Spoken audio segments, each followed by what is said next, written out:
शिक्षक स्थानांतरण में आपका स्वागत है। आपको पता है कि ई शिक्षा कोर्स पोर्टल पर शिक्षकों के स्थानांतरण को लेकर के टीचर ट्रांसफ़र 2.0 को लाइव कर दिया गया है और सरप्लस शिक्षक तथा म्यूचुअल ट्रांसफ़र कराने वाले शिक्षकों के लिए जो है फॉर्म ओपन हो रहे हैं। या आप सरप्लस शिक्षक के रूप में अगर हैं तो आपको समायोजन के लिए फॉर्म भरने हैं। ये हमने आपको पिछले वीडियो में बताया था कि कैसे आप चेक करेंगे कि आप सरप्लस शिक्षक हैं और स्टेप बाय स्टेप कैसे फॉर्म भरेंगे। अगर उसकी जानकारी आपको चाहिए तो वो भी हम इस वीडियो के डिस्क्रिप्शन में उसका लिंक रख दिए हैं, आप देख सकते हैं।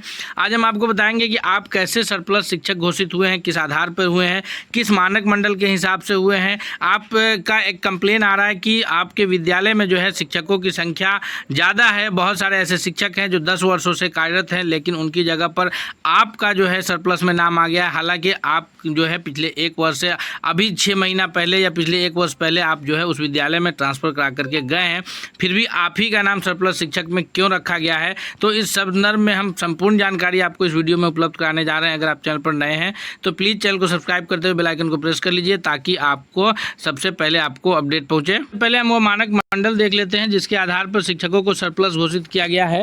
राज्य के प्रारंभिक विद्यालयों में शिक्षकों की संख्या का मानक निर्धारण के क्रम में यह जो है पत्र जारी किया गया था प्राथमिक शिक्षा निदेशक की तरफ से। आइए देख लेते हैं। आपको पता ही है, हालांकि उसको फिर हम एक बार रिकॉल कर लेते हैं जल्दी कि 60 बच्चों तक जो है 2 शिक्षक को रहना था, 61 से 90 तक 3 बच्चों को। यह प्राथमिक से स्कूल की बात हो रही है। और 91 से 120 तक 4 शिक्षक और 121 से 150 तक 5 शिक्षक और 150 बालकों से अधिक होने पर जो है 5 शिक्षक एवं प्रधान शिक्षक और छात्र शिक्षक 30 से ज़्यादा नहीं होगा, यानी हर 30 शिक्षक पर 1 शिक्षक रखने की बात थी। और आगे जो बात किया गया था कक्षा 6 से 8 में, उसमें सभी जो मध्य विद्यालय हैं उसमें कम से कम 1-1 शिक्षक जो है गणित के, सामाजिक विज्ञान के, भाषा के होने चाहिए था। उसी प्रकार जो है ये मानक मंडल तैयार किया गया था प्रारंभिक स्तरों के लिए। अब हम बात करेंगे कि शिक्षकों को किस प्रकार से जो है घोषित किया गया है कि वो सरप्लस शिक्षक हैं। यह बात जो है एसओपी में किस प्रकार से समझाया गया है, हम उसको डिटेल्स में अभी इसमें चर्चा कर लेते हैं। आइए आप वीडियो के लास्ट तक बने रहिए। आइए अभी हम लोग देख लेते हैं कि किस प्रकार शिक्षकों को अधिशेष शिक्षक या सरप्लस टीचर्स घोषित किया गया है। यह बिहार सरकार के शिक्षा विभाग का पत्र है जिसमें जो है इसके दिनांक 21/7/2026 को बिहार राज्य शिक्षक स्थानांतरण नियमावली 2026 के जो एसओपी के रूप में इसको जारी किया गया था। इसमें यहाँ पर हम लोग देखते हैं पॉइंट नंबर 8 में कि अधिशेष एवं अभाव वाले विद्यालयों का जिला द्वारा सत्यापन के उपरांत अधिशेष शिक्षक के रूप में ऐसे शिक्षकों को चिन्हित करने की प्रक्रिया निम्नवत होगी, यानी किन शिक्षकों को अधिशेष शिक्षक सरप्लस टीचर घोषित किया जाएगा। इसमें कहा जा रहा है, पहला पॉइंट है कि 5 वर्ष या इससे अधिक अवधि से संबंधित विद्यालय में पदस्थापित हैं तो उन्हें अधिशेष शिक्षक माना जाएगा, यानी ऐसे शिक्षक जो 5 वर्ष या उससे अधिक समय से विद्यालय में पदस्थापित है।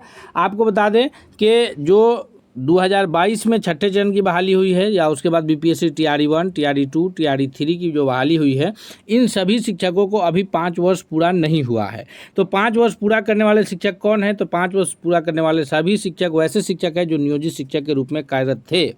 तो नियोजित शिक्षकों का तो स्थानांतरण होना नहीं है, तो वैसे शिक्षकों का स्थानांतरण होगा जो नियोजित शिक्षक के रूप में कार्यरत थे लेकिन सक्षमता परीक्षा देने के उपरांत अब वो विशिष्ट शिक्षक के रूप में कार्यरत हैं।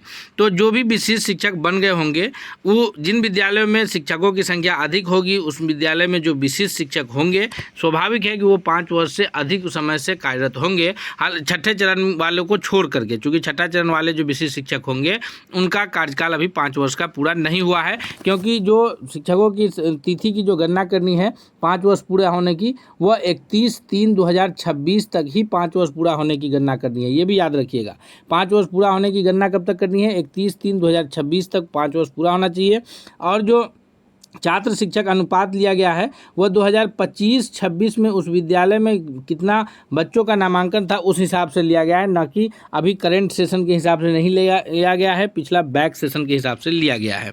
अब हम बात करते हैं कि वैसे विशिष्ट शिक्षक जो है सरप्लस शिक्षक के रूप में जिस विद्यालय में शिक्षकों की संख्या अधिक होगी और उस विद्यालय में अगर पहले से नियोजित शिक्षक थे और अब विशिष्ट शिक्षक बन गए हैं तो उन शिक्षकों को सरप्लस शिक्षक के रूप में घोषित किया जाएगा।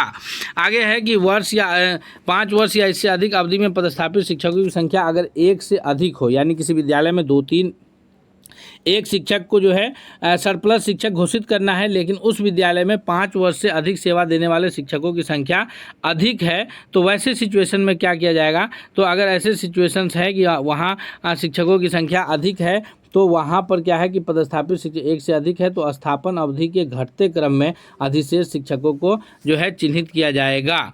उसके बाद अगर हम लोग बात करते हैं कि किसी विद्यालय में पदस्थापित सभी अधिशेष श्रेणी के शिक्षकों की पदस्थापना अवधि 5 वर्ष से कम होने की स्थिति में उस विद्यालय में सबसे कम अवधि से पदस्थापित शिक्षकों को अधिशेष शिक्षक घोषित किया जाएगा। आपके सवालों का जवाब इसमें छिपा हुआ है, क्योंकि आप लोग जो कह रहे हैं कि हमको 1 वर्ष अभी स्थानांतरण के पूरा नहीं हुआ है, कुछ लोग कह रहे हैं कि अभी पिछले 6 महीना पहले हमारा स्थानांतरण हुआ है, लेकिन हमको ही सरप्लस टीचर घोषित कर दिया गया, जबकि इस विद्यालय में कार्यरत जो है 20-25 ऐसे शिक्षक हैं, कुछ ऐसे शिक्षक हैं जो 10 वर्षों से 15 वर्षों से इस विद्यालय में कार्यरत हैं, लेकिन उनको अधिशेष शिक्षक क्यों घोषित नहीं किया गया है। तो आपका जवाब यहाँ चिन्हित है कि जिस विद्यालय में आप कार्यरत हैं उसमें जो 10 वर्षों से या उससे अधिक वर्षों से जो शिक्षक हैं वो नियोजित शिक्षक होंगे, तो उनका ट्रांसफ़र नहीं होना है, नियोजित शिक्षकों का स्थानांतरण नहीं होना है। ऐसे सिचुएशंस में जो उसमें अगर कोई भी विशिष्ट शिक्षक नहीं होंगे, या तो उसमें बीपीएससी वाले शिक्षक होंगे या फिर नियोजित शिक्षक होंगे,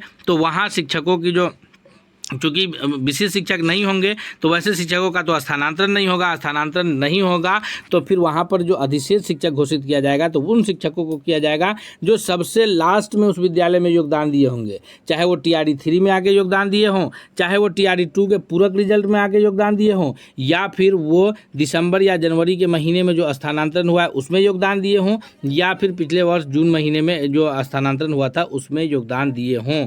तो जो सबसे अंतिम में योगदान दिए होंगे उन्हीं शिक्षकों को अधिशेष शिक्षक घोषित किया जाएगा, क्योंकि उस विद्यालय में जो है विशिष्ट शिक्षक नहीं होंगे। जो भी विशिष्ट शिक्षक होंगे भी, अगर वो 2022 वाले विशिष्ट शिक्षक होंगे और उससे पहले के जो भी शिक्षक होंगे वो नियोजित होंगे, तो वैसे स्थिति में भी बीपीएससी वाले और ट्रांसफ़र करके जाने वाले शिक्षक को ही अधिशेष घोषित किया जाएगा। चूँकि 2022 में बहाल हुए शिक्षकों का जो विशिष्ट शिक्षक हैं उनका कार्यकाल 5 वर्ष नहीं पूरा हुआ है। आगे इसमें पॉइंट है कि अधिशेष शिक्षकों की पहचान की प्रक्रिया वस्तुनिष्ठ, पारदर्शी एवं पोर्टल आधारित होगी, यानी पोर्टल पर उन्हें सूचित किया जाएगा। जो इस शिक्षा कोर्स पोर्टल पर आप लोग देख सकते हैं, सभी के नोटिफिकेशन में जो अधिशेष शिक्षक है उनको नोटिफिकेशन आ गया है कि वो अधिशेष शिक्षक के रूप में चिन्हित किए जा चुके हैं। इसमें विद्यालय की आवश्यकता, संवर्ग, विषय, वर्तमान विद्यालय में योगदान की तिथि, आयु, विभाग द्वारा अनुमोदित एवं प्रासंगिक मानदंडों को आधार बनाया गया है। यानी उसमें जिस विषय के जो शिक्षक है उस विषय के अगर छात्र हैं तो फिर उसको ध्यान रखा गया है। उसके बाद वर्तमान विद्यालय में उनकी योगदान तिथि रखी गई है, जो सबसे लास्ट में योगदान किए हैं वैसे सिचुएशंस में उनको जो है अधिशेष शिक्षक घोषित किया गया है, या फिर जो 5 वर्ष से अधिक समय से उनको अधिशेष घोषित किया गया है। तो यह बिल्कुल पारदर्शी ढंग से किया गया है। आगे है कि अधिशेष शिक्षकों को शिक्षक आवश्यकता वाले विद्यालय में पदस्थापन स्थानांतरण हेतु विकल्प देने का अवसर उपलब्ध कराया जाएगा। जो आप लोग देख रहे हैं इस शिक्षा कोर्स पोर्टल पे जो है विकल्प आपको उपलब्ध कराया जा रहा है। प्रत्येक अधिशेष विभागीय पोर्टल के माध्यम से रिक्त शिक्षक आवश्यकता वाले विद्यालय की सूची में अधिकतम 30 विद्यालयों को वरीयता क्रम में विकल्प दे सकते हैं। तो यहाँ पर ये बात क्लियर है कि 30 दे सकते हैं, 1 से 30 देना है। मिनिमम 1 विद्यालय का चयन कर सकते हैं जो सरप्लस शिक्षक है, अधिकतम 30 विद्यालय का कर सकते हैं। आगे जो आप लोग के प्रश्न है उसका भी उत्तर यहाँ छिपा है। प्रश्न है कि अगर अधिशेष शिक्षक को जो विद्यालय ऑप्शंस में देंगे, अगर वो विद्यालय उनको अलॉट नहीं होता है उनमें से, तो क्या होगा। आगे यह करा है कि यदि अधिशेष शिक्षक को उनके द्वारा जिला के अंदर दिए गए विकल्पों में से किसी विकल्प के विद्यालय में स्थानांतरण पदस्थापन होता है तो उन्हें उक्त विद्यालय में स्थानांतरित किया जाएगा। अन्यथा की स्थिति में संबंधित शिक्षक वर्तमान विद्यालय में ही कार्यरत रहेंगे जब तक सक्षम प्राधिकार द्वारा इस संबंध में कोई निर्णय नहीं लिया जाए। शिक्षक आवश्यकता वाले एक ही विद्यालय में यदि 1 से अधिक अधिशेष शिक्षक द्वारा विकल्प दिया जाता है तो नियमावली के अनुलग्नक 1 में वर्णित अंक आधारित प्रणाली के आधार पर अधिक अंक पाने वाले शिक्षक को पहले विद्यालय आवंटित किया जाएगा। ऐसे अधिशेष शिक्षक जो तो यहाँ पर क्लियर है कि अगर एक विद्यालय का जो 1 से अधिक शिक्षक मिल करके एक ही विद्यालय के लिए अगर आप अप्लाई करते हैं तो जिनका अंक ज़्यादा होगा वरीयता क्रम में उनको विद्यालय अलॉट कर दिया जाएगा। और ये बात है कि दिए गए विकल्प में से किसी विद्यालय में स्थानांतरण नहीं होता है तो उन्हें उक्त विद्यालय में स्थानांतरित किया जाएगा अगर स्थानांतरण होता है तो। अन्यथा की स्थिति में संबंधित शिक्षक वर्तमान विद्यालय में ही कार्यरत रहेंगे, यानी जहाँ अभी वो हैं उसी विद्यालय में कार्यरत रहेंगे। इस मानक जो SOP जारी हुआ है, इस SOP के अनुसार ऐसे किसी भी शिक्षकों को यह बात नहीं किया गया है कि समायोजन समायुक्ति जो समानुपातीकरण की प्रक्रिया है उसमें अनिवार्य है हिस्सा लेना। यहाँ पर बात किया गया है कि जो